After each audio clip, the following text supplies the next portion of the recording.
All right, it looks like it's time to get started. So welcome everyone. Good Monday morning. Thanks for joining us today. My name is Heather Miller. I'm an adult programming librarian here at the La Crosse Public Library. And I'm so glad you could join us for today's special presentation with Maestro Alexander Platt.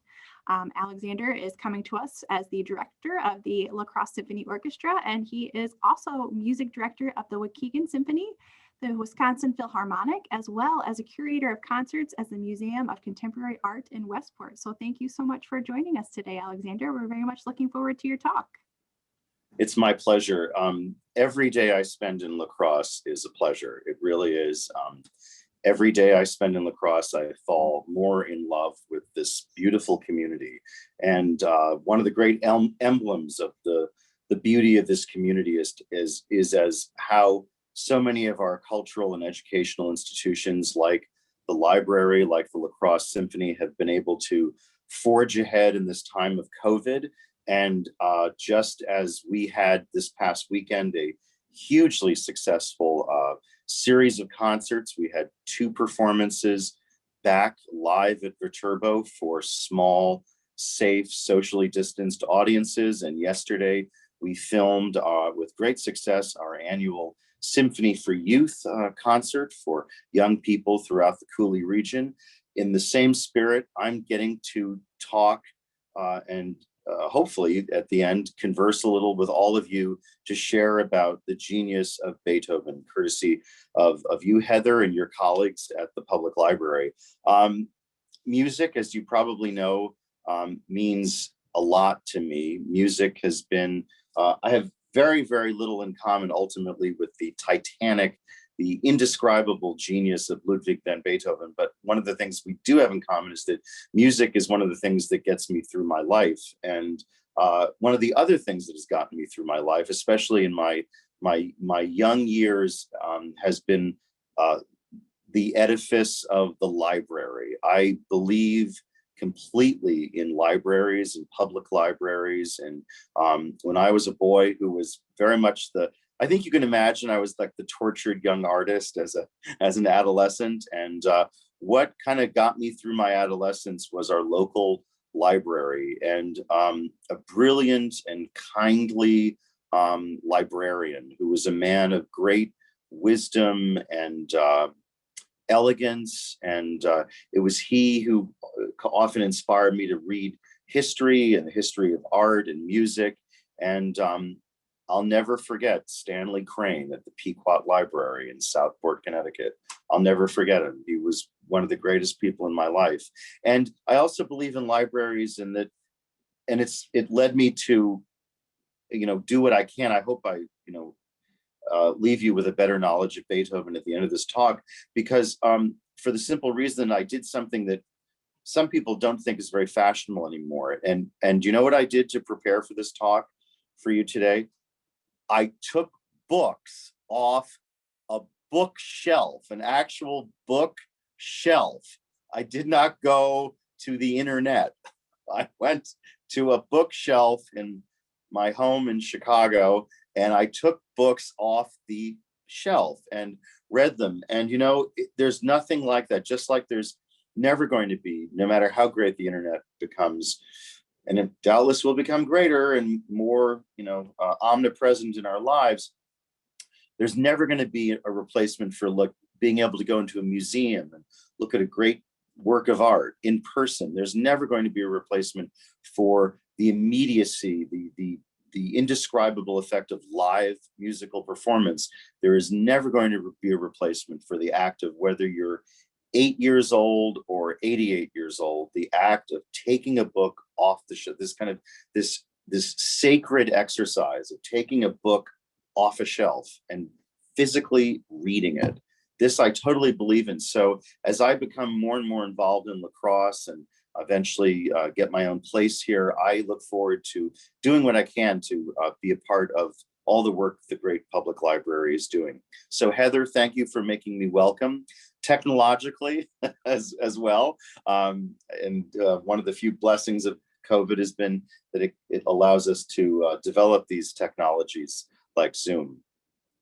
Anyway, Beethoven, of course, was going to be the great musical focus of the year 2020 and the season 2020-2021, because the whole world was planning to celebrate the 250th anniversary of his birth in December of 1770.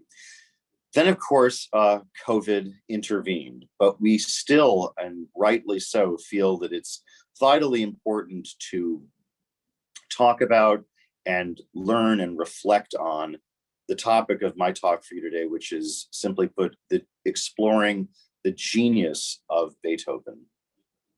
My talk is going to be in 3 different parts, and don't worry if I go on a bit, because the first part of my 3-part talk will be decidedly longer than the second and third, so don't worry.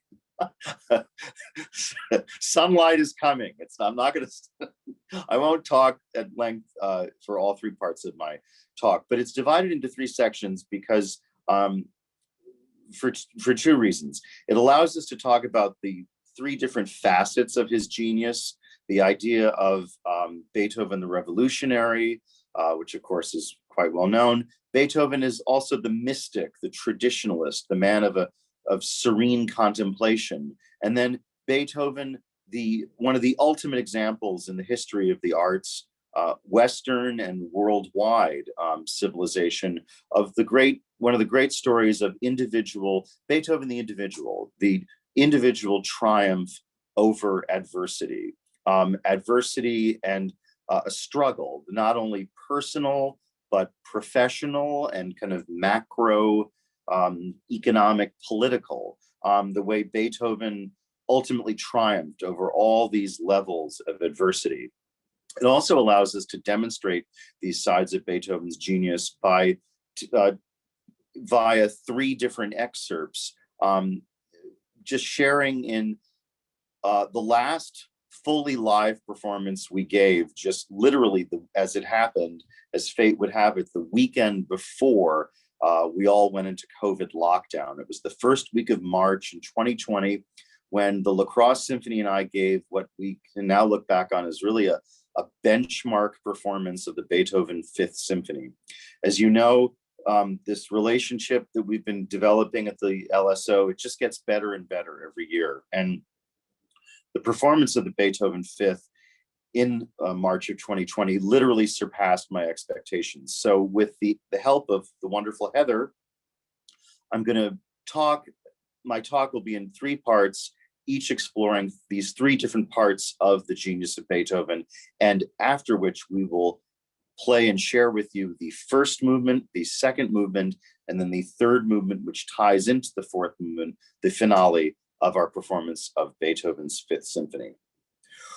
Well, let's first talk about the aspect of genius of Beethoven being the one in which he was born, with which he began. That is the Beethoven of struggle, of triumph over adversity. As Charles de Gaulle, the great French president, who, like many of the best French politicians, has always been an admirer of Beethoven, as de Gaulle immortally put it, life is a struggle. And for Ludwig van Beethoven, baptized on the 17th of December, 1770, life was, from the beginning to the end, a struggle, and I would say a glorious struggle. There are many different ways of interpreting now in contemporary historiography the life and upbringing of Beethoven, and my aim today is simply to stick to the facts of his birth, his childhood, the world in which he lived, and little by little his success within the world in which he lived. You may have noticed that when we say Beethoven's name, we don't say Ludwig van Beethoven, as in the German. His name was Ludwig van Beethoven, as in the Dutch. And that's because Beethoven ethnically was basically a Netherlandish composer.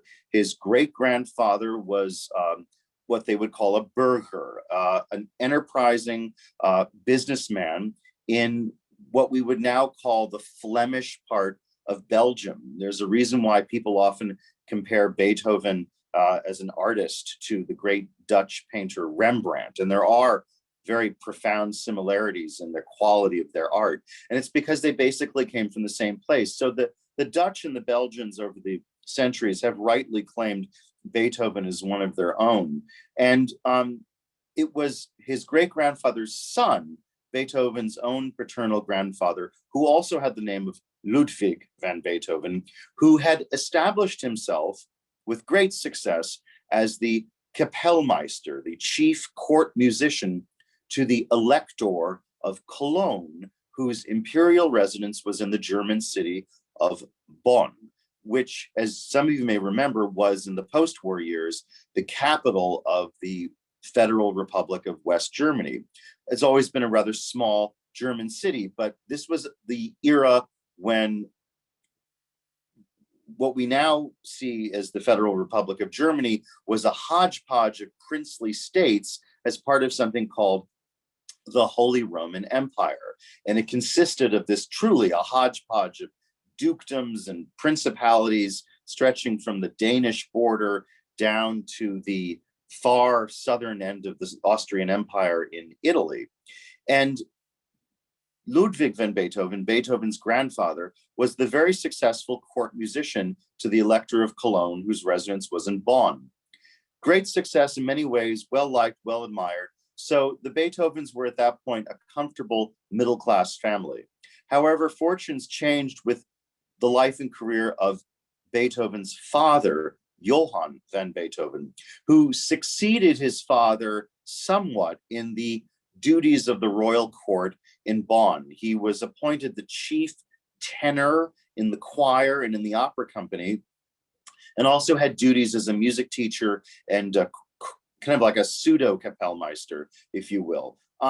However, Beethoven's father, Johann van Beethoven, early on showed a propensity for alcoholism. And this terrible affliction that has ruined the lives and careers of so many millions of people, little by little ruined the fortunes of the Beethoven family.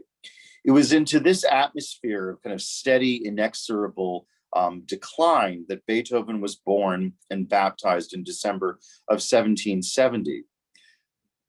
By Beethoven's 8th or 9th year, he was quickly being recognized, however, in these court circles in Bonn as an amazing musical prodigy, especially at the piano.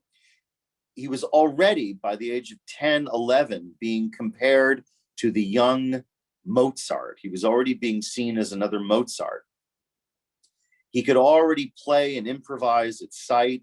And in another, endless story in music, whether it be Judy Garland or Beethoven, the young Beethoven became the object of, his father, Johann, became like the stage father who tried to compensate for his own personal failures by ruthlessly pushing the career of his brilliant child prodigy. So very early on, the young Beethoven, by the age of 10, 11, is being promoted as the next Mozart. By his teenage years, his supporters in the court circles of Bonn have scraped up enough money to send him to Vienna, of course, the center of the musical world at that time, along with Paris, for 2 weeks of study with Beethoven's idol, you guessed it, Mozart. Mozart seems to have had very little time for him, however, because Mozart was just, as you know, by the 1780s, just an incredibly busy man with his own set of problems and challenges, and of course his many operas and symphonies and concertos, all his work. He seems to have very little time for the young Beethoven, which is ultimately understandable. But by his late teens, it's fair to say that Beethoven is becoming the major breadwinner of his family. He has already convinced the Elector of Bonn, while still a teenager, to have him be paid half of his father's salary, because Beethoven's father is now being seen as rather irresponsible as a provider. By the time Beethoven is 18, not yet to his 19th birthday, Beethoven has successfully petitioned a local magistrate to have the family's entire salary, this from the Elector, in Bonn paid to him directly, from which he, as an 18-year-old boy, will support his father and mother and his two brothers. So by the time Beethoven, who was a man who never had more than an elementary school education, he was taken out of school by the time he was in what we would call the 7th grade. Beethoven, to the end of his days, he could hardly add and subtract. I mean, punctuation was a mystery to him. But Beethoven, through his innate talent and drive, he is already, by the age of 18, he is the breadwinner of his family. He is taking responsibility for his family.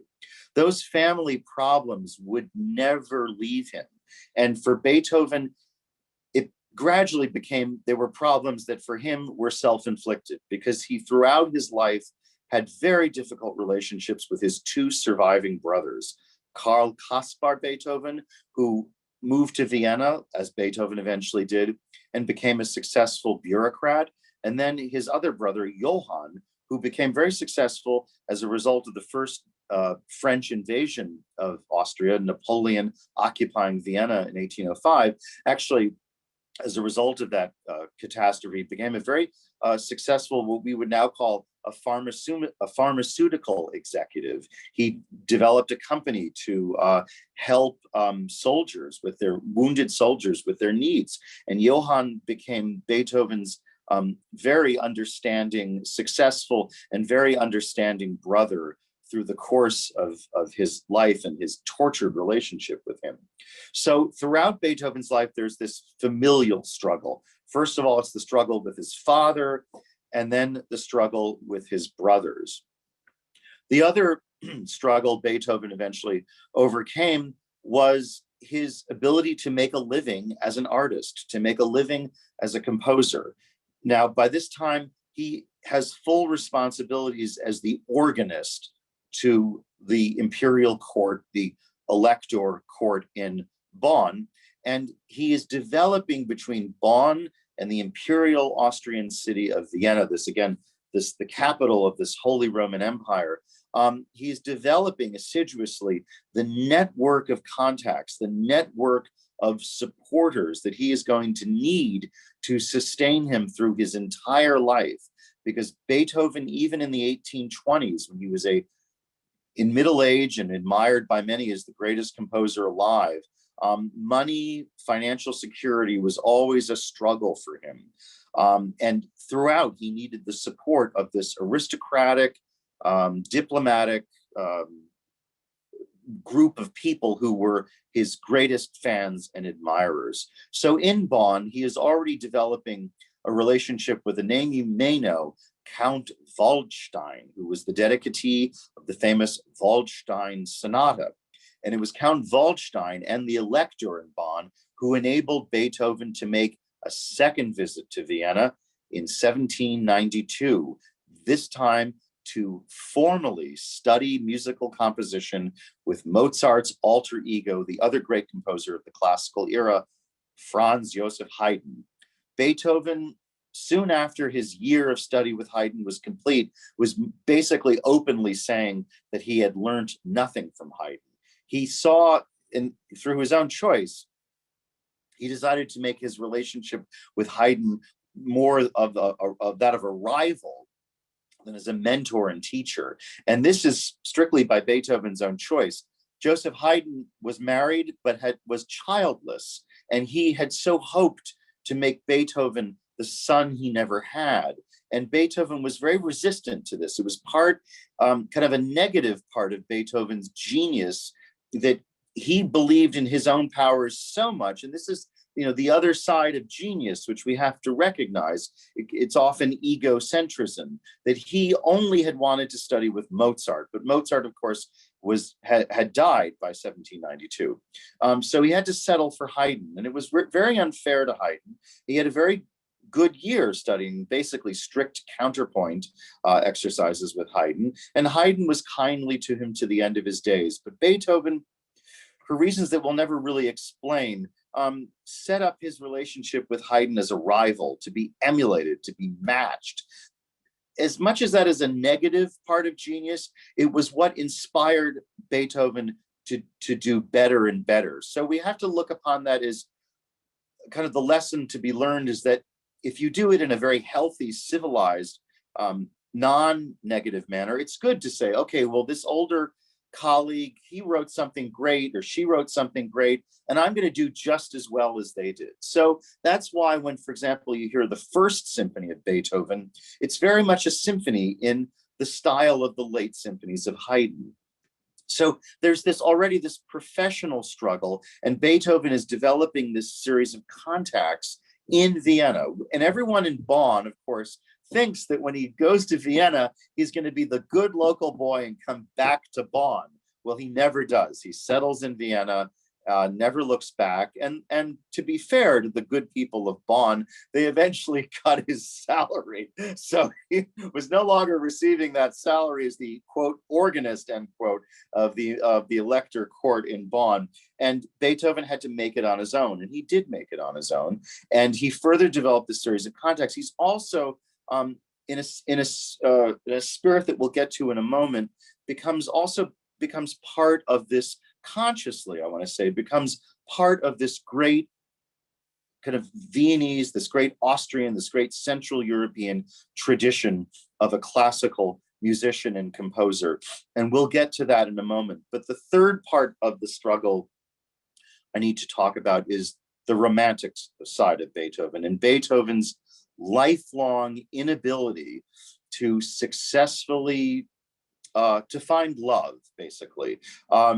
Beethoven was always looking for, it's not fair to say that he set his sights too high, but Beethoven, in the rigid aristocratic social structure of his day, always wanted to marry a beautiful young woman from a cultured aristocratic family.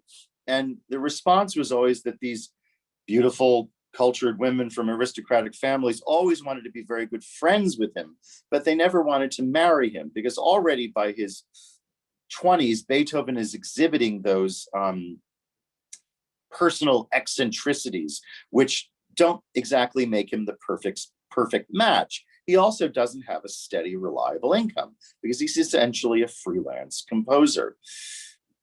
The first time this comes to a head is when he enters a very, very passionate friendship with a beautiful young woman from the aristocratic world, Josephine von Brunswick, who becomes his, as always would happen in these cases, became his piano pupil. And there was a very passionate series of letters exchanged between Ludwig and Josephine. And Josephine ultimately turned him down. And this final break became apparent about 1805, 1806.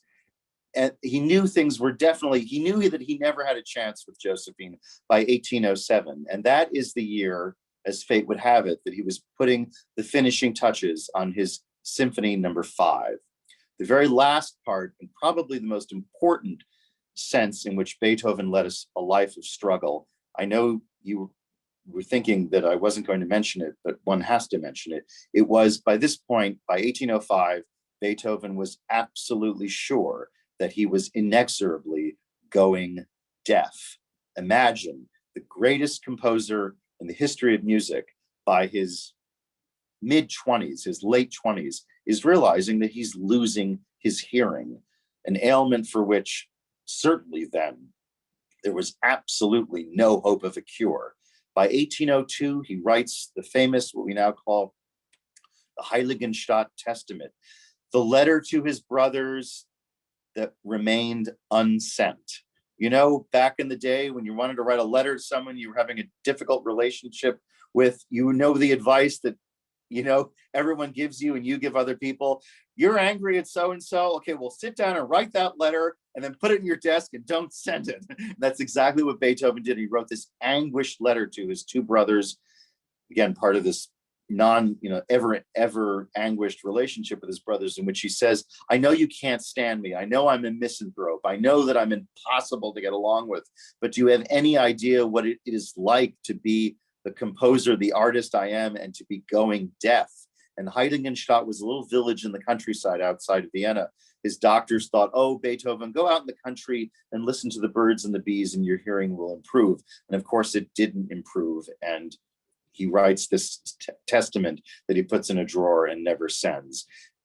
The cherry on the ice cream sundae of this struggle of Beethoven, this personal struggle, is of course something I'll get to later, and I'll leave you with, which is in 1805, Napoleon, the French, invade Vienna, and the age of enlightenment into which Beethoven, in that very cultured Western city of Bonn, the age of enlightenment in which he had grown up with such great, fervent hopes, has now descended into the age of revolution. We'll get to that subject later, but now in this sense of struggle, listen to the miracle that Beethoven hews from this personal, professional, political struggle. He gives us a symphony, a first movement that is developed entirely on the idea of 4 notes, 3 Gs and an E flat. Dun, dun, dun, dun. The entire symphony is built from this one idea. Truly, triumph over adversity. Heather?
How did that sound on your computer?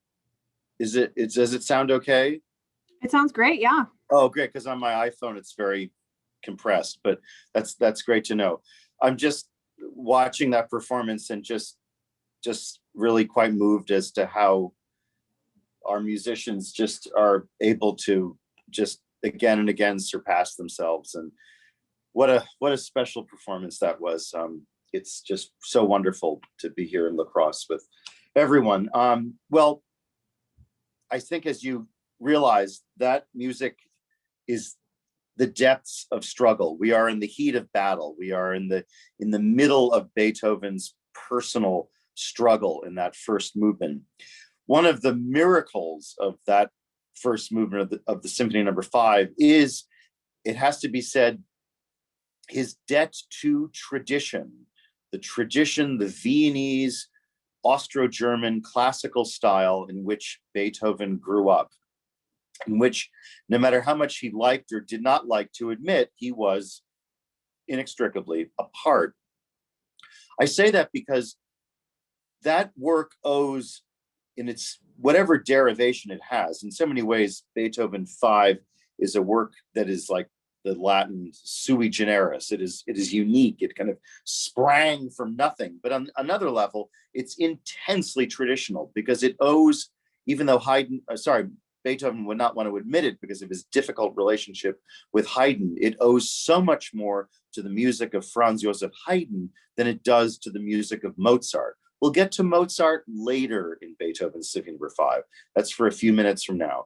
But the first movement of Beethoven 5 owes so much to Haydn, in that it is the ultimate example of this utterly organic style of writing a piece of art music called monothematicism. When you derive the material for an entire symphonic music, not just a symphonic work, not just a song, but an entire 10-minute piece, 15-minute, 20-minute, what have you, out of one idea. It was Joseph Haydn who perfected this style in his symphonies, and especially his late string quartets. And it was those late string quartets that Haydn, again, not that Haydn wanted this, but Haydn by the 1790s is kind of the older rival to Beethoven. And he's publishing his legendary cycle of opus 76 string quartets, which are still the benchmark for string quartets all around the world.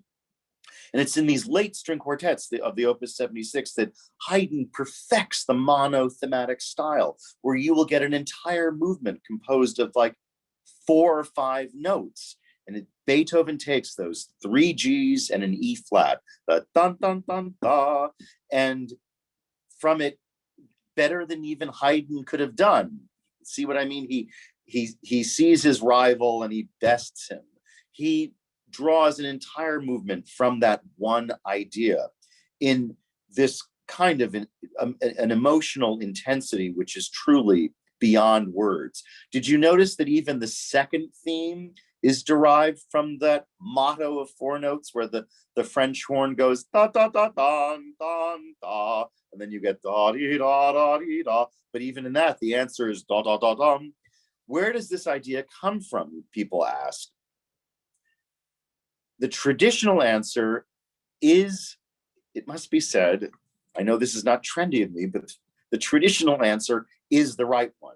When I was a little boy, we were told by our professors that, quote, this is fate knocking at the door.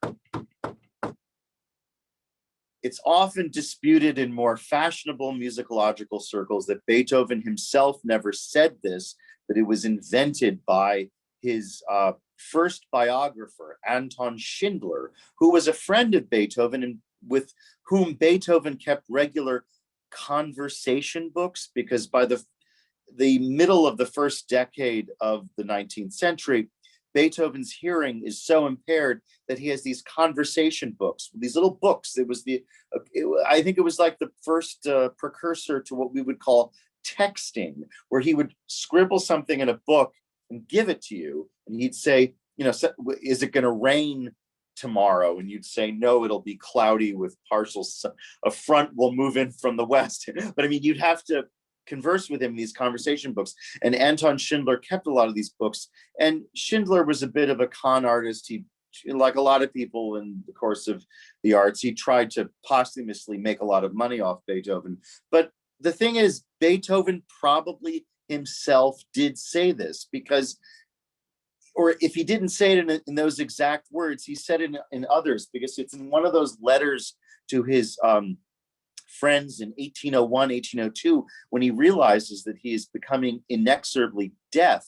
He says in a letter to not his brothers, but a very close friend of his with whom he'd grown up in Bonn, he literally says the phrase, "I will seize fate by the throat." In other words, I'm going to grab this deafness thing, this terrible affliction, and I'm going to defeat it. I'm going to crush it, and I'm going to still be the greatest composer of my time.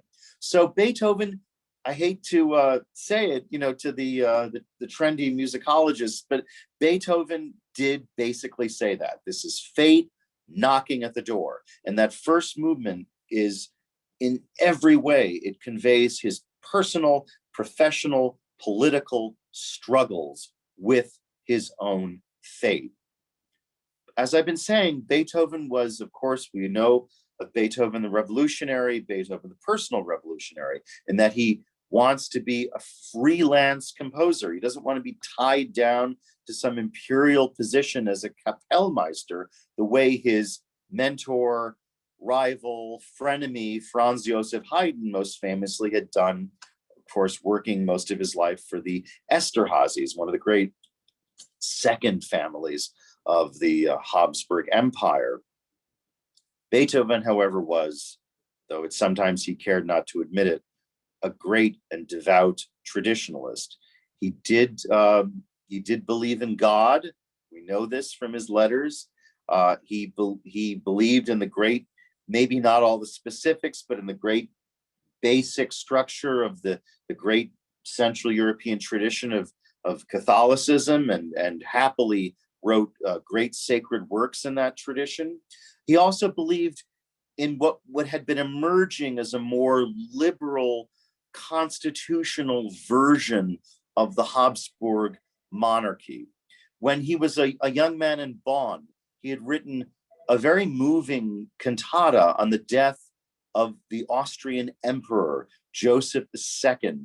You may know about Joseph II from his very unfair portrayal in the play and then the movie Amadeus. He was the emperor of Austria when Mozart was in his final decade. And there's that famous scene where he chastises Mozart for, quote, writing too many notes.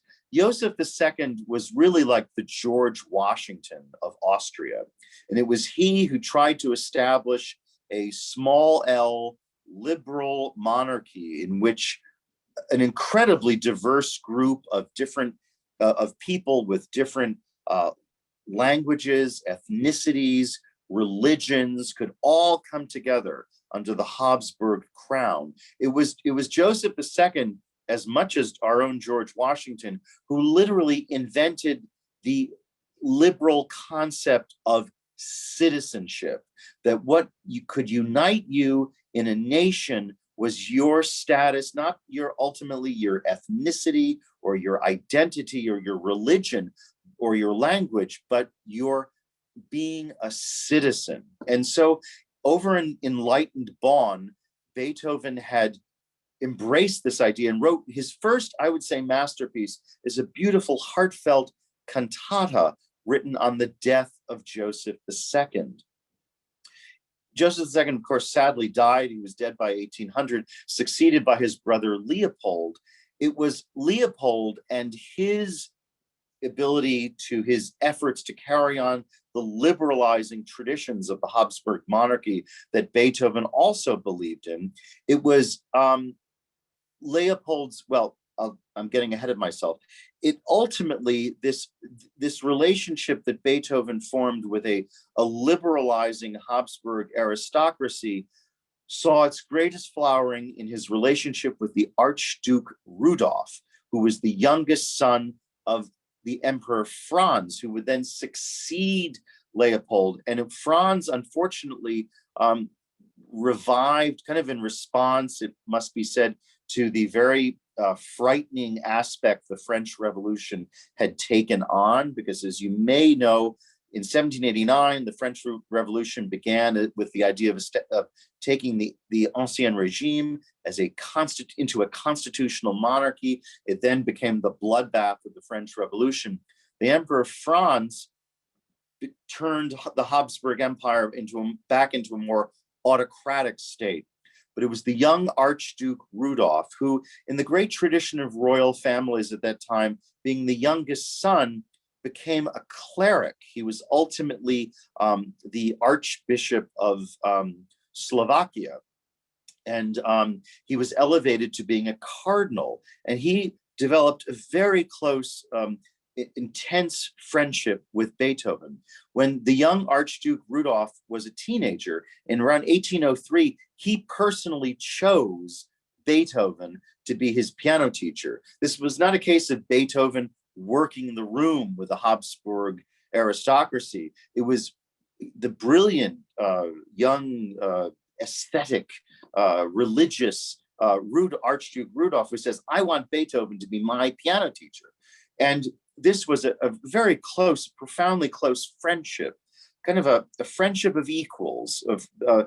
Rudolph was, of course, in direct line to the Habsburg throne.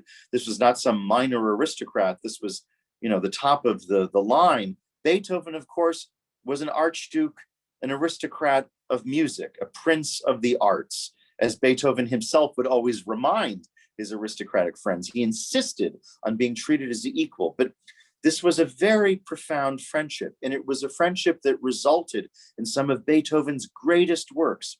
The Emperor Concerto, the fifth piano concerto of Beethoven, is so called because it was dedicated to the Archduke Rudolph. This relationship also resulted in by far his greatest piano trio, the Archduke Trio, with that divinely serene slow movement. It inspired one of Beethoven's greatest piano sonatas, the so-called Les Adieux Sonata, where, with a French name, Beethoven doesn't talk about, but expresses his sadness on Archduke Rudolph with the entire Viennese aristocracy having to leave Vienna because Napoleon is once again invading Vienna.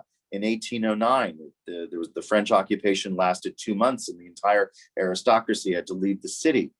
The greatest flowering of this profound friendship between Beethoven and the Archduke Rudolph resulted in what many to this day consider the greatest musical work of all time, Beethoven's Missa Solemnis, which was a setting of the Catholic Mass, which in the greatest sense is so lofty and so vast in its expressive qualities. It's not only a work of Christianity, it takes on a kind of a pantheistic quality. It's a work that tries to really express the faith yearnings of the entire world. And that was the result of Beethoven's friendship with the Archduke Rudolph.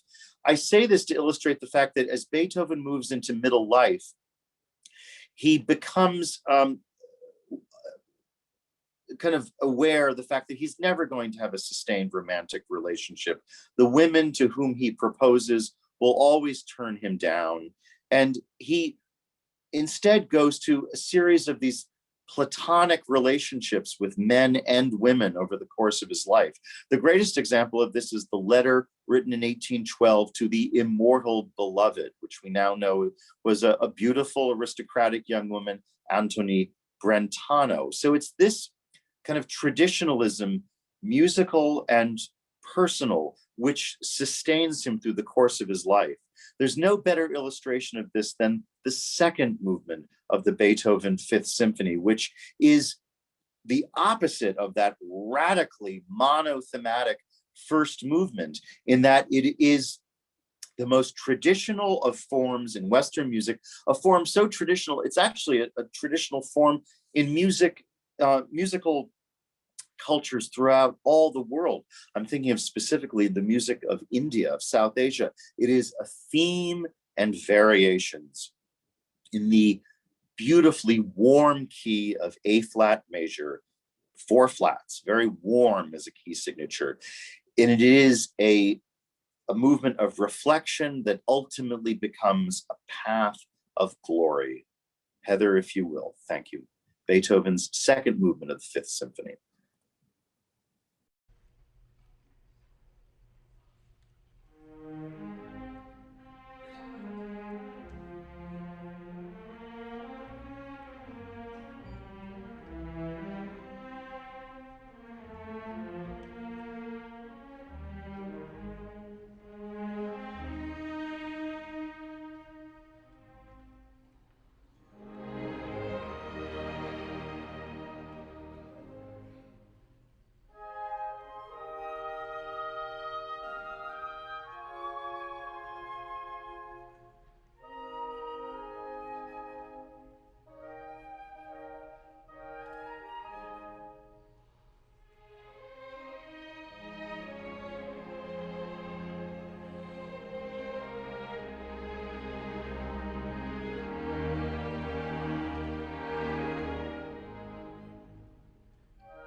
Am I back?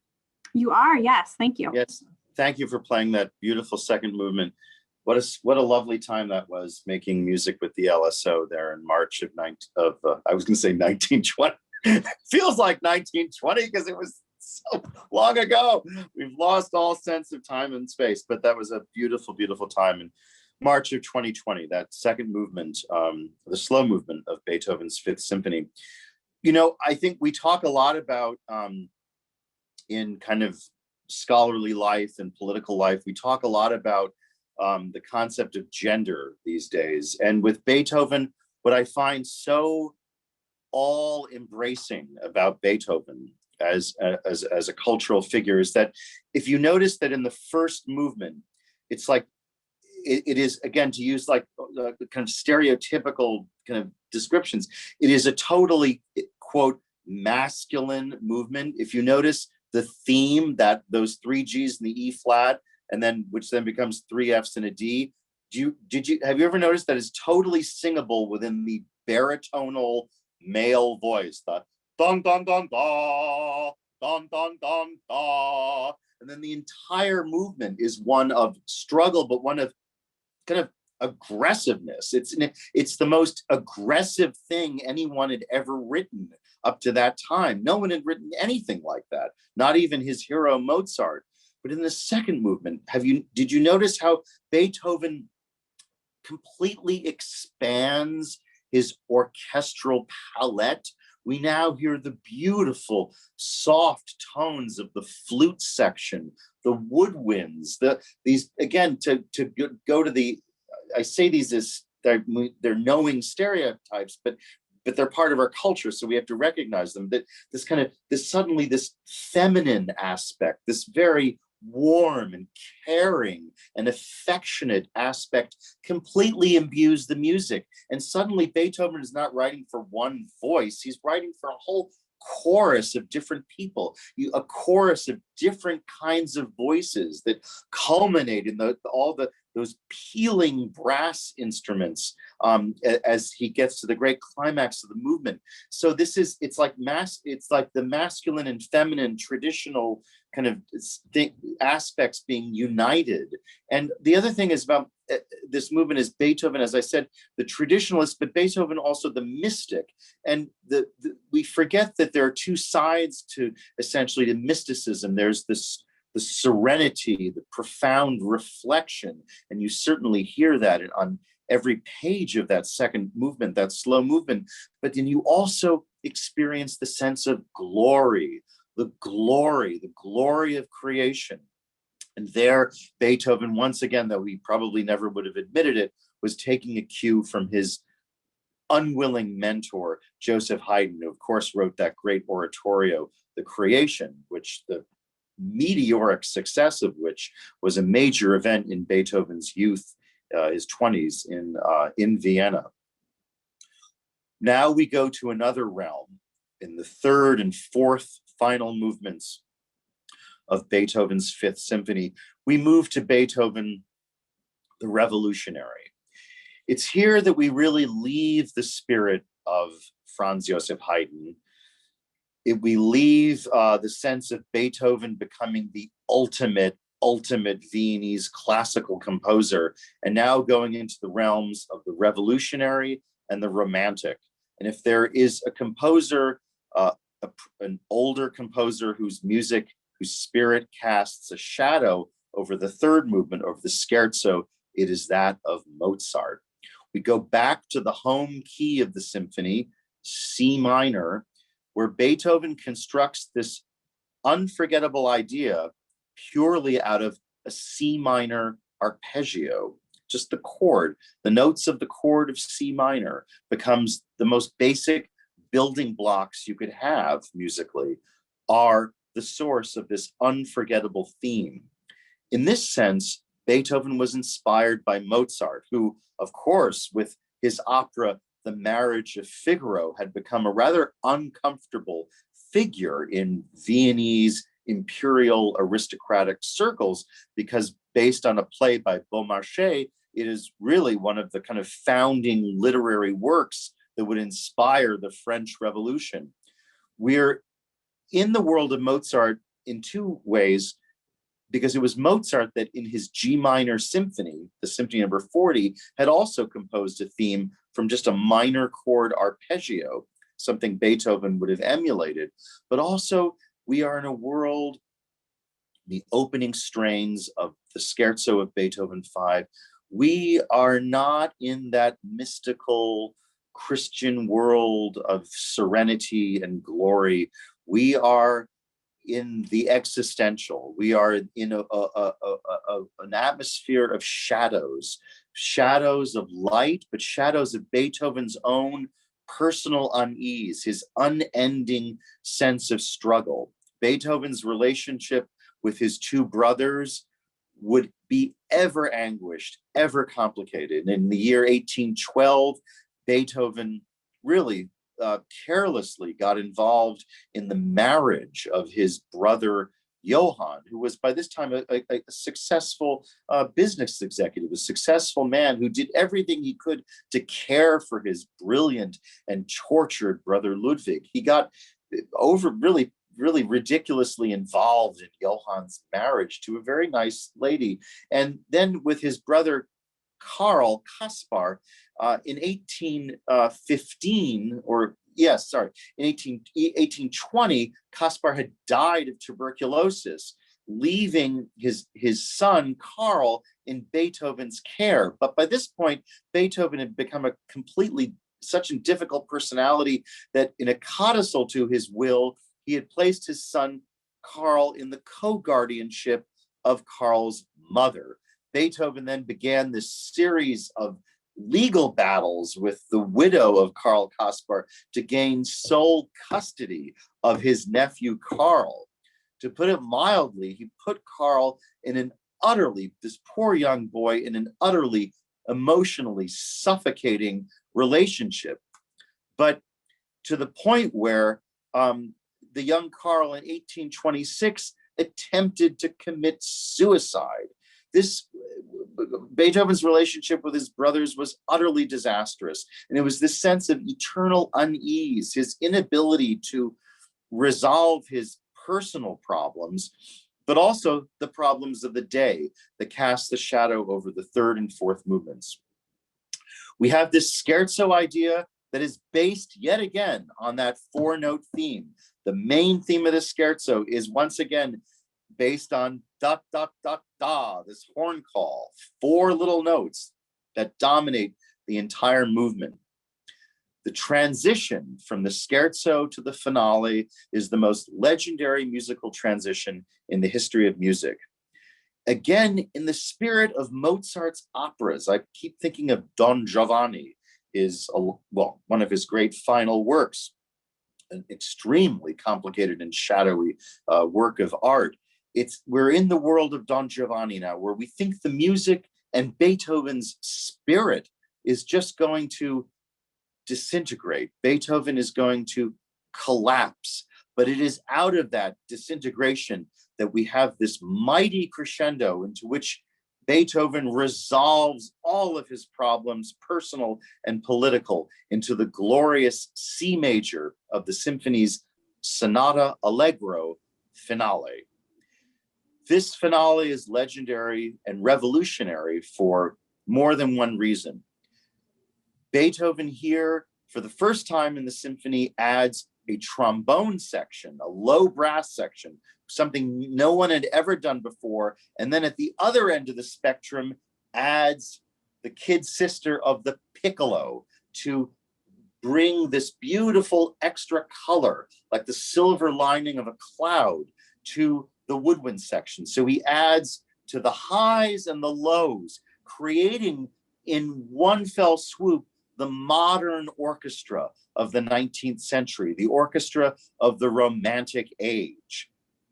Beethoven also, in especially adding the piccolo, but also because of the thematic material of the finale, gives us a work of the age of revolution.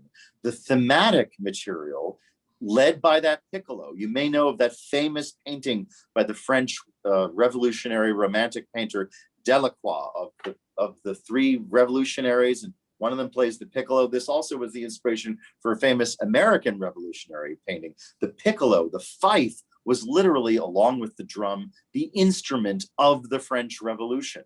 So Beethoven's making a real, truly political statement as well by adding and successfully spotlighting the piccolo.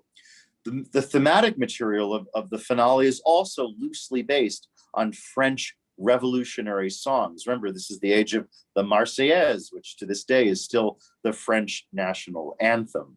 So it is this spirit of revolution, but ultimately even more than the sense of revolution, it is the spirit of resolution that is the dominant theme to the finale of Beethoven's Fifth Symphony. And that is because at the end of the development section, remember I said this is in sonata allegro form, along with, the theme and variations, one of the great basic building block forms of classical music, in that there is an exposition, there is a midsection where there is a development of the themes you have presented in the exposition, and then a recapitulation, a reprise, a summing up. Just before we get to the recapitulation, at the end of the development section, Beethoven suddenly has the music come to a screeching halt, and we have a shadowy remembrance of that mysterious, foreboding scherzo. But now, as the Italians would say, sottovoce, as soft as possible. Music not in cries, but in whispers.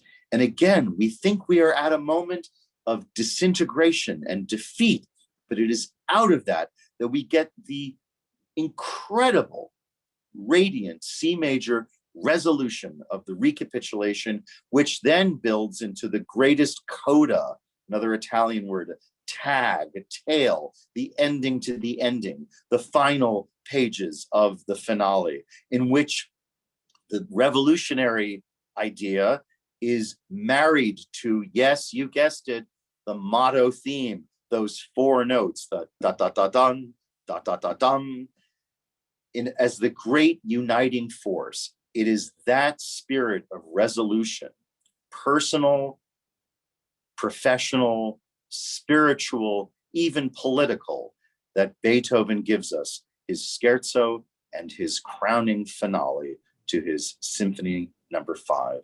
Heather, if you please.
Thank you, Heather, for making it possible for us to relive that performance from that happier time, those carefree days of early 2020.